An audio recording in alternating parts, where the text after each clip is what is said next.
இந்த மாதத்தில் யாராருக்கெல்லாம் புதிய வேலை வாய்ப்பு அல்லது வேலையில் இருப்பவர்களுக்கு முன்னேற்றம், ஊதிய உயர்வு அல்லது பதவி உயர்வு, இது போன்ற பாசிட்டிவான விஷயங்கள், கிரெடிட்ஸ் கிடைக்கக்கூடிய காலகட்டம் எப்போ அப்படின்னு பார்த்தோம்னா, இதற்கெல்லாம் காரக கிரகம் அப்படின்னா 6வது பாவகம், அதன் அதிபதி மற்றும் சனி. அப்போ இதனுடைய தொடர்பு எப்பப்பெல்லாம் வருது இந்த மாதத்தில் அப்படின்னு பார்க்கும்பொழுது, இந்த 7 நாட்கள் 2, 9, 11, 18, 20, 28, 30 இந்த 7 நாட்கள் காலகட்டங்கள் எல்லா லக்னக்காரர்களுக்கும் இது பொருந்தும். இந்த காலகட்டம் வேலையில் கிரெடிட்ஸ் கிடைக்கக்கூடிய காலகட்டம்.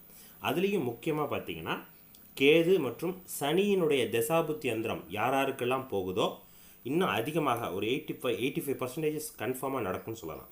அதுலேயும் மேஷம், மகரம், கும்பம், கன்னி, சிம்மம் இந்த லக்னக்காரர்களாக இருந்து இந்த தசாபுத்தி யந்திரம் போகி இந்த நாட்களில் கன்ஃபார்மாக 100% இந்த பதவி உயர்வு அல்லது வேலையில் ஏதேனும் ஒரு பாசிட்டிவ் கண்டிப்பாக கிடைக்கும்.